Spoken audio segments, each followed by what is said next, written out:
Gazette du Togo, une vision sur l'actualité togolaise et sur le monde.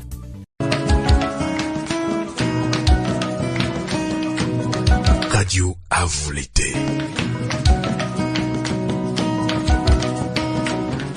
Interview, analyse, débat sur la situation politique et culturelle africaine sur Radio à vous l'été.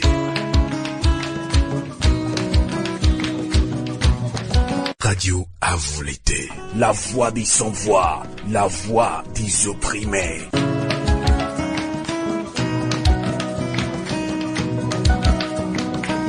Radio à vous l'été. La voix de la résistance du peuple togolais.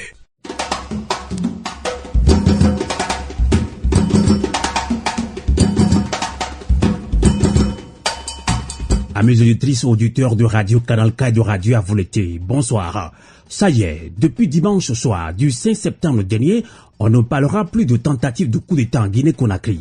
Les poutistes, avec à la tête le lieutenant-colonel Mamadou Doumbouya, ont mis fin au pouvoir autocratique du vieux Alpha Condé. Le coup d'État a été condamné par une bonne partie de la communauté internationale. Mais pour des millions de Guinéens, c'est le début d'une vraie liberté qui commence. Les poutistes guinéens ont affirmé hier dimanche avoir rendu service au peuple guinéen qui a subi des mois de graves crises sociopolitiques parachevées par des manifestations souvent réprimées dans le sang par des militaires d'Alpha Condé.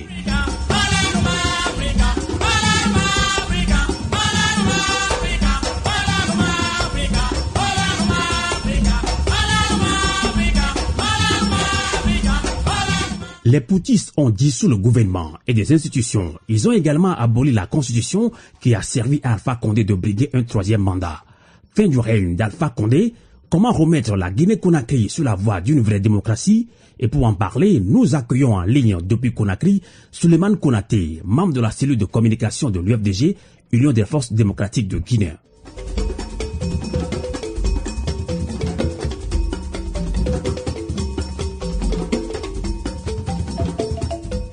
Soumaïla Konaté, bonsoir. Bonsoir, M. Sylvain Amos, et bonsoir surtout à vos millions d'auditeurs qui nous écoutent à travers le monde. Dimanche soir du 5 septembre 2021, une partie de l'armée a mis fin au règne d'Alpha Condé par un coup d'État. Le lieutenant-colonel Mamadi Doumbouya, qui est à la tête de ces poutistes, a affirmé rendre le pouvoir au peuple guinéen, mais en même temps, une bonne partie de la communauté internationale condamne ce coup d'État. Alors, Soumaïla Konaté, que répondez-vous à ces condamnations? Écoutez, nous analysons ça du côté de la Guinée sur deux volets. Premièrement, nous nous réjouissons de cette prise de pouvoir effective par l'armée guinéenne. Et vous vous souviendrez que le président Alpha Condé a été élu 2 fois. Il a prêté serment sur la base de la constitution du 7 mai 2010 de respecter et de faire respecter. Et en 2015, il a décidé de violer cette disposition en s'octroyant un troisième mandat en 2020. Il y a eu des manifestations dans le pays qui se sont soldées avec 285 Guinéens froidement assassinés. Ils étaient nombreux, les Guinéens, qui crouspissaient dans les geôles de la dictature. Donc, les répressions se sont multipliées dans le pays. Nous avons interpellé cette communauté internationale pour venir en aide au peuple guinéen, mais aucune d'elles n'a voulu se bouger, notamment la CEDEAO. Donc, nous disons aujourd'hui que ces condamnations, le peuple de Guinée n'est pas en train de comprendre parce que plusieurs fois, comme je le disais, ils ont été saisis, mais malheureusement, ils n'ont voulu rien faire pour le peuple de Guinée. Aujourd'hui, nous sommes très fiers de notre armée qui redonne la liberté au peuple de Guinée.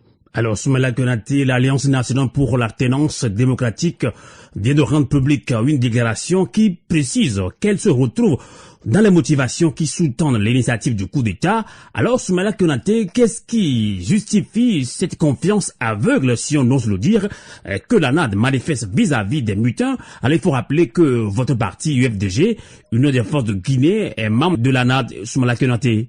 Au niveau de l'Alliance, nous disons que nous faisons confiance, n'est-ce pas, à notre armée, parce que quand ils ont pris le pouvoir, les premiers discours qu'ils ont tenus nous rassurent. Et vous vous souviendrez qu'Alpha Condé, ces derniers moments, c'était un dictateur qui avait confisqué le pouvoir, confisqué les libertés individuelles et collectives. Il cherchait coûte que coûte à faire taire toutes les voix discordantes. La cherté de vie, la gabegie financière, le détournement, l'injustice et l'arbitraire étaient devenus des moyens de lutte pour lui. Donc nous disons que ces militaires-là, ils ont pris le pouvoir, ils disent qu'ils ne sont pas venus pour se maintenir, ils vont organiser, comment on appelle ça, former, j'allais dire, un gouvernement inclusif qui va réunir tous les toutes les forces vives de la nation. Ils ont promis qu'ils vont rendre justice au peuple de Guinée parce qu'il y a eu beaucoup de Guinéens qui ont perdu la vie dans le cadre des répressions. Donc, ils comptent organiser, n'est-ce pas, les différents procès pour que justice soit rendue aux parents des victimes pour les permettre de faire leur deuil. Ils s'engagent également, n'est-ce pas, à organiser des élections libres, crédibles et transparentes dans un délai qui va être discuté avec l'ensemble des forces vives de la nation, mais surtout avec les partenaires bi- et multilatéraux du pays. Donc, voilà des garanties que la junte nous donne. Nous disons du côté de l'ANAD que nous restons sereins. En tout cas, si on peut juger la junte par rapport au premier discours tenu, nous disons que nous partageons la même vision de la démocratie et de ce que nous voulons faire de notre Guinée. Mais justement, la remise du pouvoir aux civils après les coups d'État perpétrés par les armées est une autre problématique qui rend dubitatif certains observateurs, surtout panafricains. Alors, Souleymane Konaté, quelles sont les dispositions prises par l'ANAD pour que cela se fasse en toute tranquillité en Guinée-Conakry? Des coups d'État, et le dernier, j'allais dire, c'est celui de 2019 qui a vu Dadis, n'est-ce pas, prendre le pouvoir à la suite de la mort du feu président Lansana Conté. Il y a eu beaucoup de ratés. La junte conduite par monsieur Mamadi Doumbouya rassure que les erreurs, n'est-ce pas, commises par Dadis et ses collaborateurs ne vont pas se reproduire.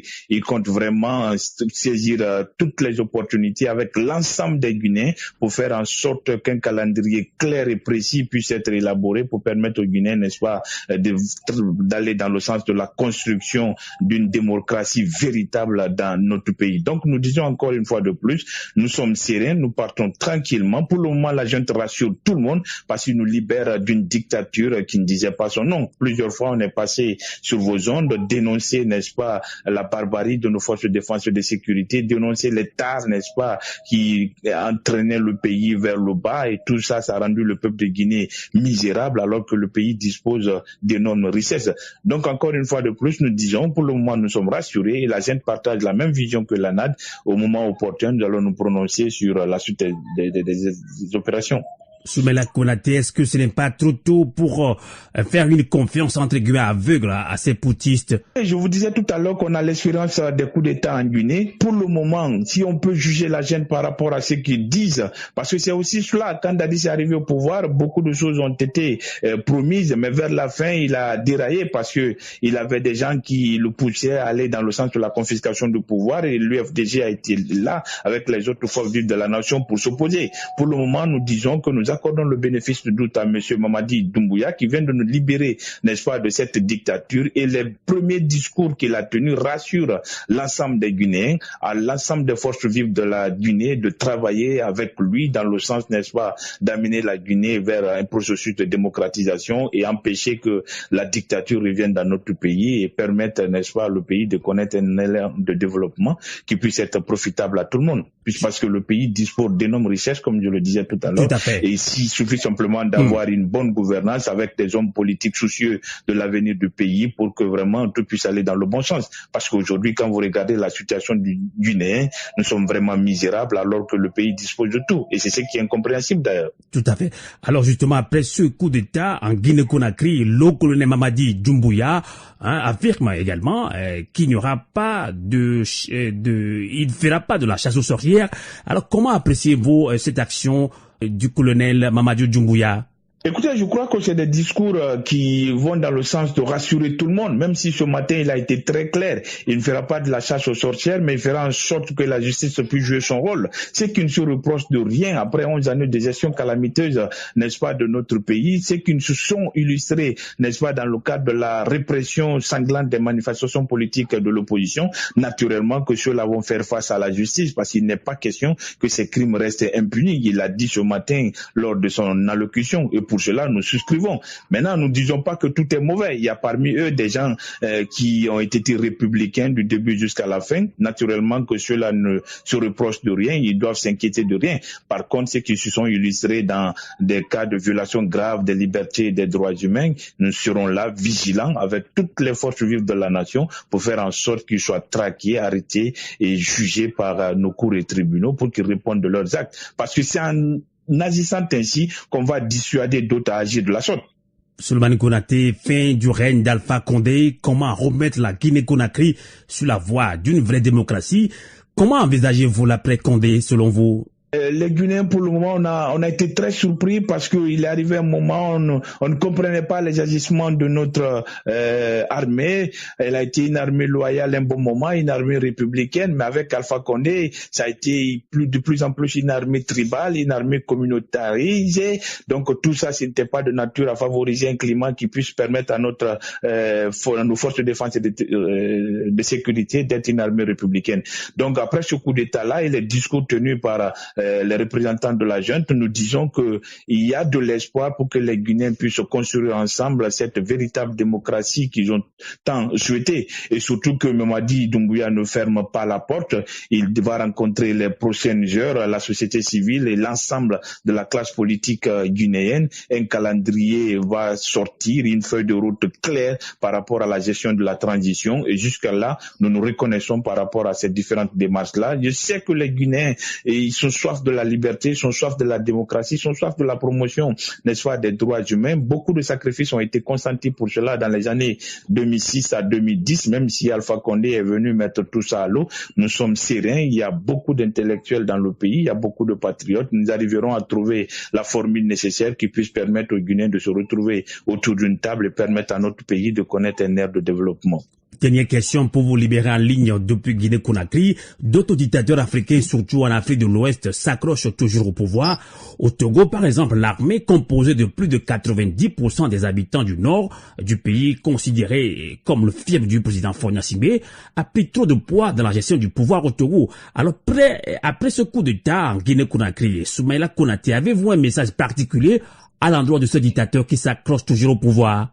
Écoutez, il faut dire à ces dictateurs-là que malheureusement, ils ne sont pas en train d'aider la Guinée. Parce que quand vous regardez aujourd'hui la gestion de tous ceux qu'on considère comme dictateurs sur le continent, vous vous rendez compte qu'ils ont bradé toutes les richesses de leur pays. Leur seule ambition, c'est de faire en sorte qu'ils puissent protéger leur pouvoir parce que c'est ce qui les intéresse. Aujourd'hui, quand vous prenez par exemple le cas de la Guinée, Alpha Condé a bradé toutes les ressources de la Guinée au pays qui ne sont pas du tout regardants en matière de démocratie, de liberté, mais aussi de promotion de droits humains. Et je crois que c'est le même cas au Togo. Vous vous rappelez tout à l'heure quelque chose qui est très intéressant. Les dictateurs pensent qu'en communautarisant, n'est-ce pas, l'armée, qu'ils s'en sortiraient mieux. Le cas d'Alpha Condé est une illustration parfaite pour dire que même ça, il y aura toujours des failles parce qu'il n'a jamais cru que quelqu'un comme Mamadi Doumbouya, qui a été longtemps son protégé, pouvait, n'est-ce pas, lui renverser.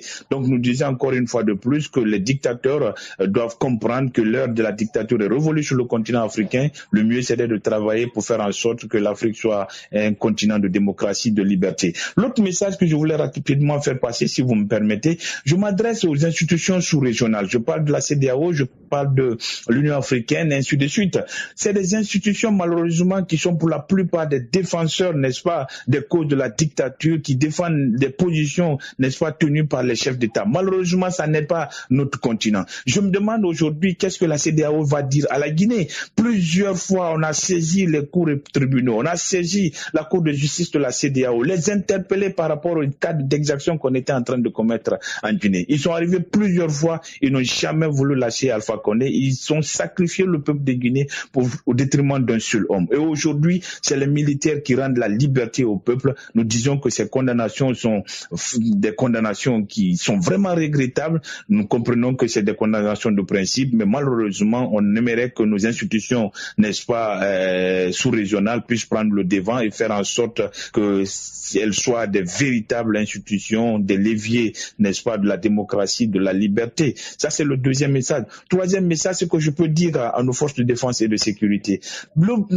Plusieurs fois, dans le cadre des répressions, n'est-ce pas, des manifestations politiques, les dictateurs s'appuient, n'est-ce pas, sur cette armée-là. Il appartient à elle aussi de comprendre qu'il ne sera rien de tuer leur peuple au détriment d'un homme. Parce que leur seule ambition, comme je le disais tout à l'heure, eux, c'est comment conserver leur fauteuil présidentiel. Et sur les enfants sur lesquels vous tuez, ce sont vos frères, ce sont vos sœurs.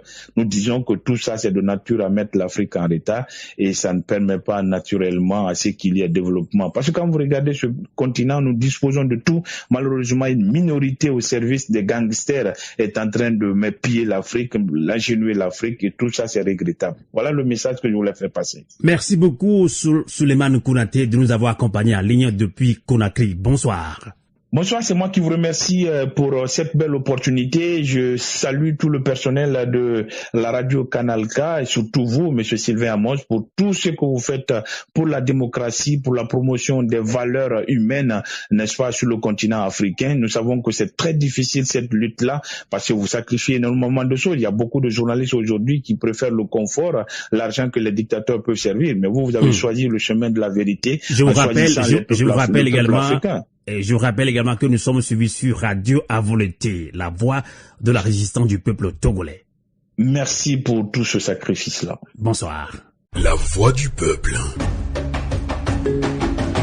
La voix du peuple. La voix du peuple sur Radio Avoleté.